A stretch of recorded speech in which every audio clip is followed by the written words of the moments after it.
Hi, everyone. Welcome to this episode of Beyond Max Q. I am very excited. I think this is episode 25, so we're getting up there. So if you're stuck around this long, thank you. I do have a good episode for you today. I am joined by Ken Sagendorf, who is really tremendous individual. He has his own podcast. He's the chief strategist for True Alignment, but he's also so much more than that. He's got this really cool marketing brain, and he's a mentor and a teacher, and he really loves to sew back into the younger generation, which I think is so cool. And I want to give him a space to talk about that today and hopefully inspire some of you in the audience. So with that, Ken, please take it away. Awesome. Molly, thank you for having me on the podcast. I'm super excited to have this conversation and see what we can do to help your audience. That's the goal. Thank you. Yes. Well, tell us a little bit about what you're doing. Yeah, so I have kind of, as we all do, I think I have a dual life, right? Where I'm trying to even squarely in my middle age now, even getting beyond that, to think about what I want to be when I grow up. So I'm curious. So in my work with True Alignment, which really is a business coaching and consulting business that is 30 years old this year, with a Congratulations. colleague of That's mine. huge. Thanks. Yeah.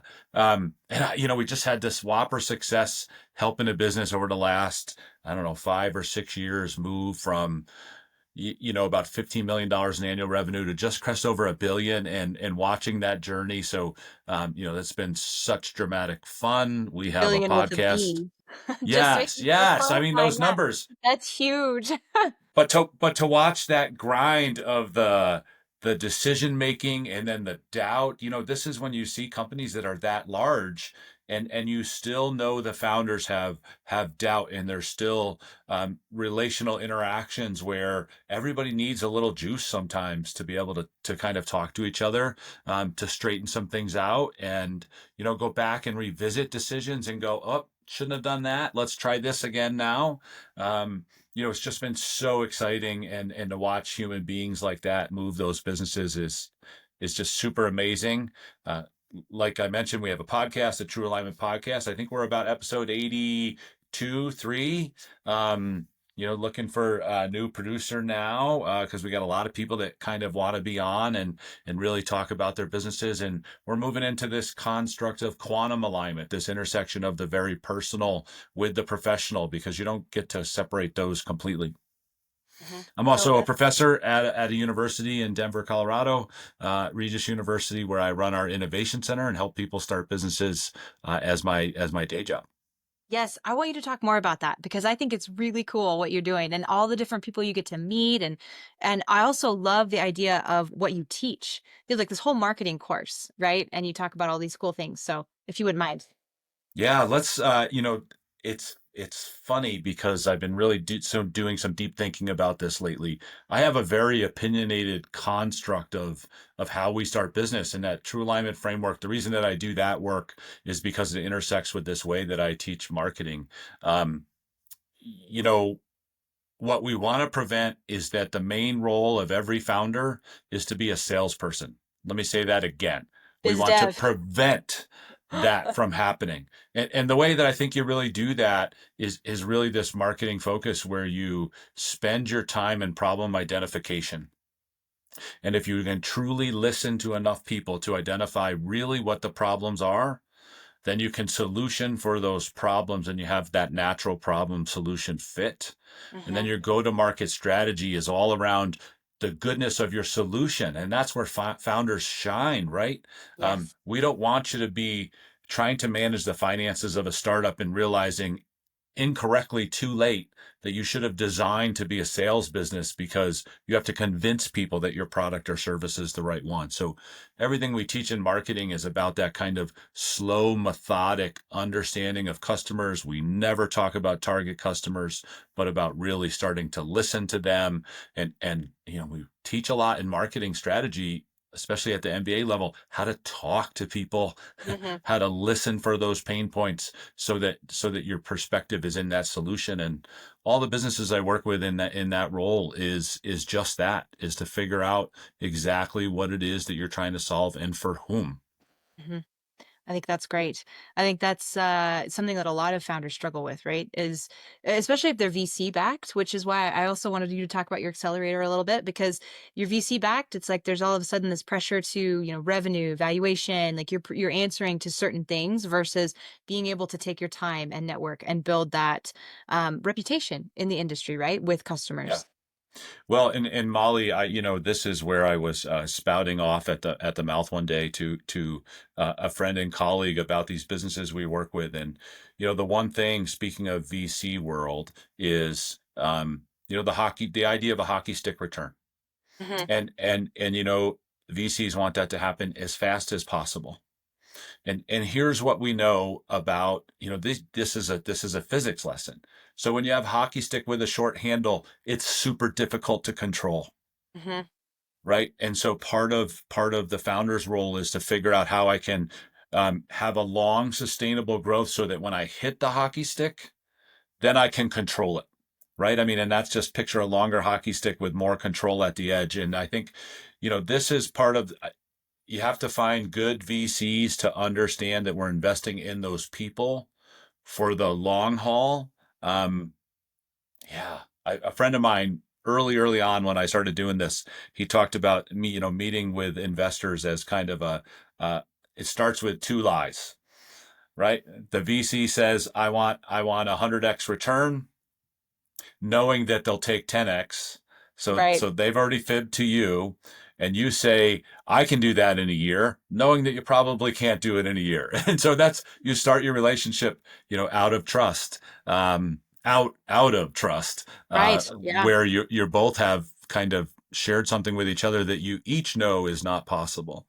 Um, and if any stories and tales about the best venture capitalists, you'll realize that they have invested in people over the long haul. Um, and I think, for founders to know, you have to organize and you have to make decisions. That's what VCs really want you to do.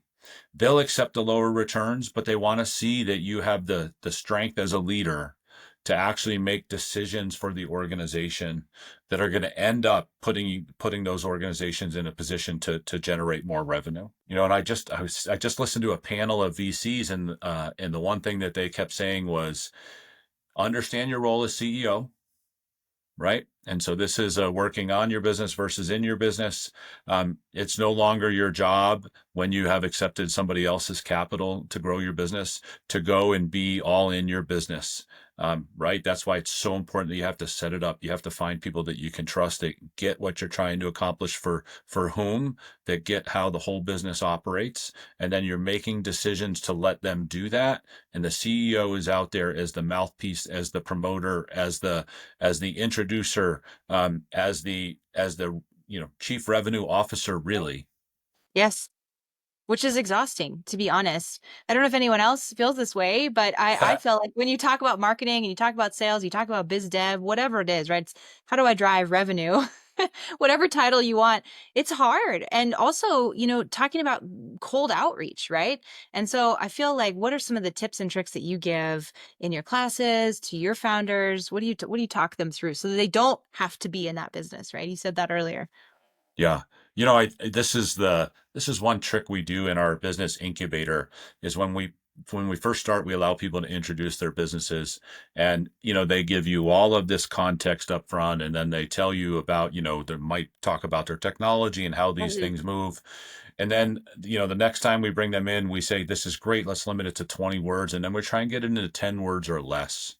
And the one piece of advice is not to convince somebody that they need your solution, but to convince, to talk about the problem being solved by your business. And so if you go out to do that business development, it's not let me convince you to come with me. It's a let me tell you, I've raised a lot of money this way, actually, without ever asking for money, but really saying passionately, here's what we do. Here's how we Mhm. do it. Here's how it works. And typically the conversations get deeper and people ask the right questions, um, so that can happen. And I would give that advice to any founder, any one of my students, which is, make sure you are quite clear about what it is you're doing, and share that, not out of a sales perspective, but out of a pride of solving that problem. Mhm. No, that's really good feedback. I love that. I also do think there is an element of like you need to grit your teeth and kind of get through some stuff. I do think that there's almost like a rite of passage, like who hasn't been rejected on LinkedIn with cold outreach, right? I mean, it's Yeah. just raise your hand. No one. I don't feel Nope. like anyone can, or Absolutely. even, being in a pitch meeting and it go terribly wrong. Right. And I think that those are really good experiences because you learn more as you fail. But I would love for you to talk a little bit about your incubator, what that looks like, what it looks like to be a part of it, and for people who maybe are interested in joining. Yeah, our incubator is called the Innovation Challenge at our university, the Regis Innovation Challenge, and we've decidedly tried to do something different out of a university space. The first and foremost thing that we do different is that we're open to the public, and so you do not have to be part of the university. So it's all of our students, it's all of our faculty, all of our staff, all of our alumni, and anybody from the community. And I remember this year when we launched back in the fall, we were explaining this to people, and community members went, "All right, so what's the catch?" And we're like, "There's no catch." And they're like, "We don't believe you. Like, there's got to be a catch." And, I think this kind of service mindedness, we do a couple other things in that incubator, Molly. We extend the time. So, here's what we know about most incubators and accelerators. People have to take time out from their thing. They got to put their business development or whatever they're doing, wherever they are in their journey, on a little bit of a pause with the hope of getting some investment. We do it very differently. So from the get-go, once you get in, we put mentors around you. So mentors from our business school, from our university alumni, and then from the community that have expertise. Um, and we kind of walk with you as the founder. And I believe that this should be a community sport. Building businesses shouldn't be, even Molly, you describe it as lonely, right? I mean, that cold outreach and the fatigue from getting turned down. There's strength in the community here. So if we can put those community members around you and then start to really open doors by making introductions to who you need to meet, we actually roll in. We roll in real customers for you to talk to. This year, the businesses are such a broad range of businesses. We had to find customers who were smallholder farmers in Africa, who were Spanish speaking families whose children were just diagnosed with autism. Runs the gamut. People with non-social animals. So it was, and this is where we really stretch our networks to figure out, who knows who and how can we introduce people, so that they can, you give them a little bit of that pride, but you're constantly giving them a little bit of education, and you're giving them some nudging. You're at times rolling in to bombard them with different people's opinions. We do a mentor swap. So we have people sign up not only for the mentors that have chosen to work with them for this extended 3-4 months, but we actually have the businesses and the founders choose other mentors. And then we do kind of speed dating with the other mentors. So they have to practice explaining their business to a bunch of strangers over and over, safe environment. Um, and then hear and then come back and make those decisions about what's important from what they heard. The other thing that a founder should know is if you wiggle to your audience and who you're talking to, that's when you need to back up and do a little bit more work and gain some clarity. Mm, Molly, this is where I'll bring in a little of my true alignment work. I yes. love our framework, and that framework kind of starts from a foundational understanding of the customer experience and whether your business is going to meet the emotional need to make your customer feel important, to feel competent, or to feel cared for. One of my favorite exercises when I'm working with an organization is to talk to their executive team and say, in order, one, two, or three, which one does your company do? And then how do the other two support? And I have them all do that separately. Amazing thing to me is I have never seen an executive team come up with the same order of those things. And it opens up a wonderful conversation. And the same way we do in our incubator, to have you talk to different mentors and strangers to see if the message of your business is stable or it moves, because that stability is really the launching point that is going to lead to success. Mhm. I love that perspective. I I'm interested. So, in your incubator, is it usually solopreneurs? Are there co-founders in there together? How does that dynamic work? And as you coach those, right? Like, what does the co-founder dynamic look like? Yeah, yes, and yes. We've had all different kinds and all different models of businesses. Um, Co-founders, there's a tendency in co-founders to tag team, right? So since we run for 3 or 4 months and we have these kind of all day long events, once a month to kind of reconnect and understand what traction has been gained and what things we still need to work on. And then we tailor the incubator based on what the businesses need. When co-founders tag team and they're like, well, I can't make the second month, so you go in my stead, that's where it gets dangerous because then you see this separation and it severs the stability of the organization is our experience. Okay. That's good Right. I to know. mean, those co-founders need to be in each other's skin uh, Yes, yes. enough so that I mean, the vision of a police show where they separate people into rooms and see if the stories match Right? is Yeah. is the same model here. Oh my goodness. No, that's good. You said 3 to 4 months. So you said anyone can join. When is the next round? When is the next round? Or when does it open up? Or what does the timing look like? Yeah, so we do this once a year because total time takes a little more than 6 months of our incubator. So we launch in October.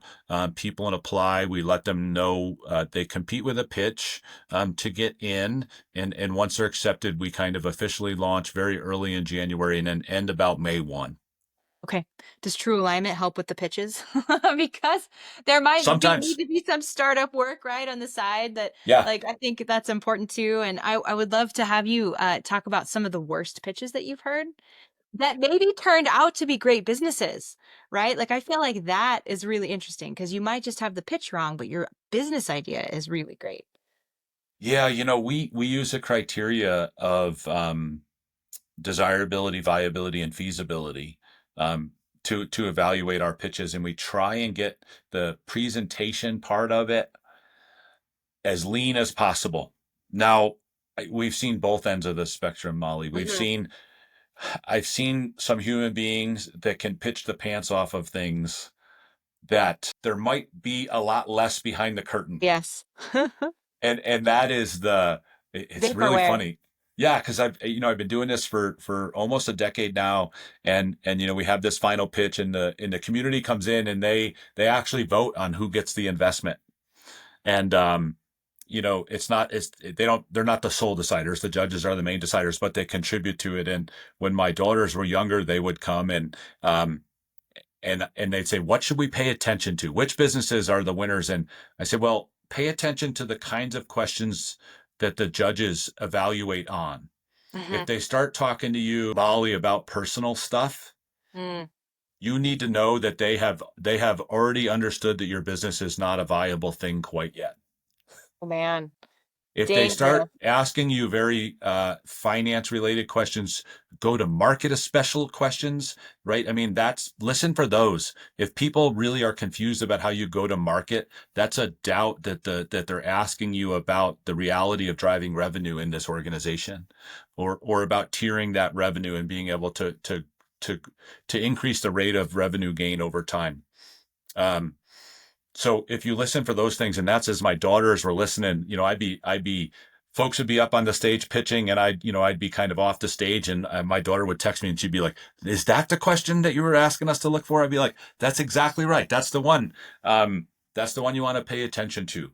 Right. Once they start giving you mostly advice about, your presentation skills, Mm. that's when you know that they don't trust the business quite yet. So, um, a good business can overcome a poor pitch. A poor pitch is going to really put you um, at a loss relative to these things unless your business is whopper. A good pitch can overcome a poor business, though, and I that part is always frustrating for me. And so, although they usually get found out, right? Although maybe there's some investors that get taken for a ride, after 2 or 3 years and there's nothing there or there's no results. Although I can't imagine they wait 2 to 3 years for results, but sometimes that happens. Um, You do have to listen, Molly, if I might add. You do have to listen. We had a business years ago that was a um, in the pre-COVID world, the world was very, very different. There weren't all these delivery services built up and all of these things. So we had a craft cocktail um, delivery service, and they had hooked into the a bunch of local liquor stores inventory systems. So they had recipes at the ready. You could say, I want a Moscow Mule, and it would deliver the order to the liquor store, and a delivery driver would pick it up with a recipe and drop off all the things with the recipe so you could Wow. make these craft cocktails. It was really good. Some of our judges in the incubator actually invested their personal cash. They were like, I need a on during the Yeah. judging. But what fell out was the lives of those founders turns out not to be as dedicated, and the timing window was shorter Mm, because we hit COVID, and those delivery services all kind of they matured really rapidly in that space, and so the window was only open for a short period of time, and those founders missed it. yeah, that's very real. I mean, if you don't iterate quickly, I mean, I think sometimes, and maybe you can speak to this a little bit, but there's this idea of perfection or getting it exactly right, especially if you're technical. Sometimes I think, you have this vision in your mind of what it needs to be, but I also think there's an element of urgency. And I mean, you just touched on a little bit, but I don't know if there's any other examples you have um, Yeah. that you'd want You to know, share. I'll share an example.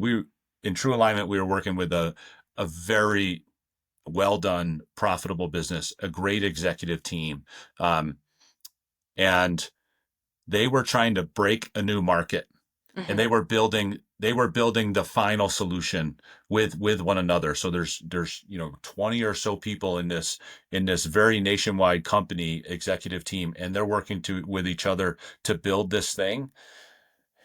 And then what they ended up with after a 2-day kind of strategic planning retreat was about a $500 solution to test.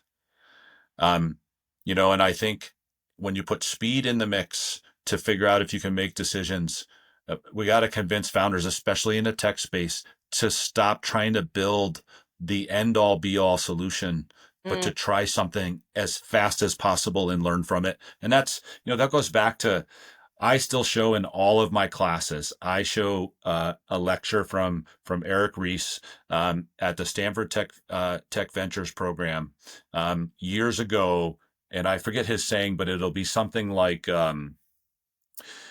take that thing that you think is fully built in your mind, and then cut it in half, and then cut it in half again, and then cut it in half a third time, right? I mean, and so he's telling you mathematically to deliver 12.5% of the solution, hmm. um, to get that feedback. The feedback is so, so valuable here. So you don't waste all your time in developing solutions that might not be used. The other thing I use all the time is the lecture that the TEDx talk that Guy Kawasaki gave at Oh, Berkeley, yes. the art of innovation, and he's got a thing where he talks about borrowing Bobby McFerrin's song, and don't worry, be crappy, um, and not to ship crap, but don't try and deliver every single thing for your end user that will ever be. And he gives the very concrete example of the Apple Macintosh. They built it to do all these things, and then the user said, "This is wonderful for desktop publishing," and that wasn't even on the radar. Um, and so, put it in the hands of users as early as possible so that people can use it. Now, if you're doing SaaS or something like that, this becomes really, really difficult. But instead of, what I might give you is figure out the distinction between your end users and your actual buying customers. That's Hmm. a challenge in the SaaS space, right? Um, figure out figure out implementation and adoption. And that's user lifespan, especially in that SaaS space, because those folks, you can get an organization to buy a new software package. Um, but man, you just need to go and see how many billions of dollars a company like Workday had to put in play in order to get organizations to adopt it. Talk to people at organizations and figure out they're still struggling every single day with this. Tools capabilities are all wonderful. They never use most of them. Yes. Um, the struggles of the user are so different than the reasons why that's purchased inside an organization. Figure out how to find that, especially in we call it a B2B to C business. Yes. You're selling to a buyer, but the customer is actually the end user. Find out, keep talking to people about their use. Thank you. That's great. I think everything you've said is all about alignment, which makes sense because that's the name of your business. So I love that. Yeah. Hey, for the sake of time, we're going to wrap it up. We do always have short podcast episodes because I hope that these conversations actually carry over offline. And if people want to reach out to you, they can, I'm assuming, and via LinkedIn. And I can put all those links in the description of the video. But I would love to end with my favorite question. What are you currently reading? Yeah. I'm reading two books. I always need a fiction book to have my brain be playful. There you go. And so I'm reading a James Rollin novel about the Sigma Force, which is this bunch of back end intelligence agents Okay. that are really trying to figure out what's going on in the world around them, and they have all this goodness of trying to protect big things. So that's my play brain. Um, and then I am reading right now "Hidden Potential" by Adam Grant. Okay, and that aligns, no pun intended, with the work that I do, because the big takeaway from a book like that is that the outward skills Mhm. are the foundation is in something you don't necessarily see, right? So the hidden potential comes from these kind of character traits. And I think that founders, this is a really beneficial thing to think of for founders. Like, if you can get some of these deep foundational character traits right, the outcomes will be better than even folks that seemingly have a better, public facing skill set. Yes. No. Okay. Those are great. I'm going to link those in the video description too. Okay. Any last thoughts that you want to share that maybe we didn't touch on before we wrap up? you know, um, I just had a deep conversation with a large collection of people this last week, and about the entrepreneurship space. And I heard phrases like the valley of death. I heard phrases like, I had this thing designed and then no one told me what to do with it next. Somehow we do not have a public conversation about the entrepreneur and because, Molly, I don't know if I've said this out loud, but I always talk about when we teach entrepreneurship anywhere, we talk about the big five white guys always, right? Gates, Musk, Jobs, Zuckerberg, Howard Schultz, if you will. Maybe somebody sneaks an Oprah Winfrey in there once in a while, but rarely, frankly. But entrepreneurs make choices. And what we need to do is disconnect from the outcomes and know that we have strength over the choices that we make. And it's hard, and you're going to run into barriers. It is a marathon, not a sprint, whatever cliche, insert cliche here. Yes. Yes. Um, but when I was having that conversation with that large group of people this last week, that was the thing. Like, they still were unaware that it was going to be hard. Hmm. I think what did somebody say to me? It was an engineer, said, "I built this drone, the world has never seen it before, and no one bought it." And so, I just wanted to kind of give them a little hug and be like, well, your perspective might be missing some things, right? It's not that you build it and you You're so show it to kind people. about it. Not like, hey, get over it. Go sell your thing. Let me give you a hug. I'd be like, all right, well. Oh my Yeah. goodness. That's So, good. I like that. yeah, Kindness. You're choosing kindness. totally. In the face of a not a very good attitude. So that said, I do appreciate your time and all of the awesome wisdom you have. Like I said, Ken is fantastic. And so if you guys want to connect with him after, please reach out. His podcast is fantastic too. And there's a lot of really good learnings there. So I hope for lots of connection and networking to come from this. And again, thank you very much for being a part of the podcast. Thanks for having me on, Molly.